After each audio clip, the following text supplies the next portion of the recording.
আমাদের শুধু একটাই দাবি খুচরা সার বিক্রেতাদের বহাল রাখা হোক এবং 2025 সালে যে নীতিমালা আমাদের খুচরা সার বিক্রেতাদের অন্তর্ভুক্ত করা হোক। পুরো বাংলাদেশে আমরা 45,000 খুচরা সার বিক্রেতা। আমাদেরকে যদি খুচরা সার বিক্রেতা থেকে বাদ দেওয়া হয়, আমরা অনাহারে অর্ধাহারে রাস্তায় দিন কাটাতে হবে।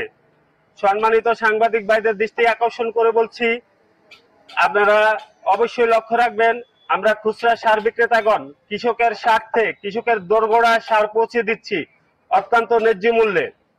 আমি আরো একটু বলতে চাই, যখন কোভিড-19 সময় মহামারী ছিল, তখন কিন্তু আমরা খুচরা দোকানদাররাই দোকান খোলা রেখে কৃষকদেরকে সার কীটনাশক সরবরাহ করেছি, আমাদের কোনো জীবনের মায়া না করে। ফরিদগঞ্জ উপজেলা প্রত্যেকটা ইউনিয়নের থেকে আমরা খুচরা সার বিক্রেতাগণ এখানে মানববন্ধনে একত্রিত হয়েছি। আমরা দীর্ঘদিন খুচরা সার বিক্রেতা, আমরা ব্যাংকে আমাদের সিকিউরিটি সরকার নিয়েছে, আমরা ব্যাংকে সিকিউরিটি দিয়েছি, আমরা খুচরা সার বিক্রেতা লাইসেন্স প্রাপ্ত। এখন সরকার আমাদের এই নীতিমালা বাদ দেওয়ার জন্য সিদ্ধান্ত নিতেছে। আমরা এই সিদ্ধান্ত মানি নেই, যেহেতু আমরা খুচরা সার বিক্রেতা, কৃষকের দোরগোড়ায় আমরা সার পৌঁছে দিয়েছি, সার কীটনাশক ওষুধ পৌঁছে দিয়েছি। আমাদের অনেক টাকা পয়সা মনে করেন কৃষকের কাছে, আমরা অনেকে মনে করেন অনেক কৃষকের মাধ্যমে আমরা সার বিক্রি করতে যে অনেক টাকা ইনভেস্ট করা হয়েছে। তাই হঠাৎ করে সরকার যদি আমাদের এই খুচরা সার বিক্রয়ের লাইসেন্স বাতিল করে, তাহলে আমাদের অনেক ক্ষতি হয়ে যাবে। তাই আমি উদাত্ত আহ্বান জানাচ্ছি প্রশাসনের কাছে, সাংবাদিক ভাইদের কাছে, যে আমাদের এই খুচরা সার বিক্রয়ের লাইসেন্স যেন কোনো প্রকারে বাতিল করা না হয়। আমরা এই পদক্ষেপ মানব না, আমরা প্রয়োজনে আরো আন্দোলন করব। আমরা যেন কোনোভাবে এই খুচরা সার বিক্রেতা লাইসেন্স থেকে বঞ্চিত হতে না পারি।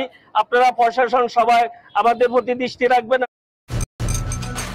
নিডল স্কুল এজ 5+ থাকা দরকারি ভিটামিন ও মিনারেল স্কুল বয়সী শিশুর ফোকাস ও মেমোরি, দৃষ্টিশক্তি এবং এনার্জি ধরে রাখতে সহায়তা করে। সাংবাদিক ভাইরা একটু লেখালেখি করবেন। সবাইকে ধন্যবাদ। খুচরা সার ডিলার অ্যাসোসিয়েশন অব বাংলাদেশের কর্তৃক আয়োজিত ফরিদগঞ্জ উপজেলার আজকে এই প্রতিবাদ সভায় উপজেলায় ফরিদগঞ্জের সকল ইউনিয়নের সকল সাবিলেদেরকে জানাচ্ছি অনেক অনেক ধন্যবাদ, যারা এত কষ্ট করে আজকে উপস্থিত হয়েছেন। আপনারা ইতিমধ্যে জানেন যে বর্তমান সরকার একটা নীতিমালা করেছে, যে নীতিমালাটা হচ্ছে আমরা যারা খুচরা সার বিক্রেতা আছি আমাদের জন্য একটা বিধ্বংসী নীতিমালা। এবং এই নীতিমালায় নতুন যে নীতিমালা করেছে এটা হচ্ছে একটা সাংঘর্ষিক নীতিমালা। আমরা 2009 সাল থেকে কাঠদারি সাবডিলার আছি, আমরা সুনামের সহিত দীর্ঘ 16 বছর আমরা ব্যবসা করে আসছি। আমরা বাকিতে নগদে আমরা আজকে দীর্ঘ 16 বছর ব্যবসা করে আসছি, আমাদের লক্ষ লক্ষ টাকা মার্কেটে বাকি পড়ে আছে। কিন্তু বর্তমান সরকার এটা না ভেবে ওনারা যুগোপযোগী কোনো সিদ্ধান্ত না নিয়ে ওনারা মন গড়ে একটা সিদ্ধান্ত নিয়েছে যে আমাদের সাবডিলার বাতিল করে দেওয়া হয়েছে। আমি বলবো আমাদের অন্যায়টা কি, আমাদের কি অন্যায়? আমাদের তো কোনো অপরাধ ছিল না।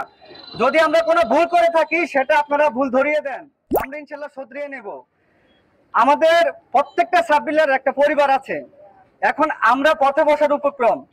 তাই সাংবাদিক ভাইদের দৃষ্টি আকর্ষণ করে বলছি, আপনাদের মাধ্যমে আমি বলতে চাই যে আমাদের এই খুচরা সাবডিলার বহাল রেখে 2025 সালে যে নীতিমালা করা হয়েছে এটা পুনরায় আবার সংশোধন করে আমাদের 2009 সালের যে নীতিমালাটা আছে এটা বহাল রাখার জন্য জোর দাবি জানাই। সম্মানিত ভিউয়ার্স, আসসালামু আলাইকুম।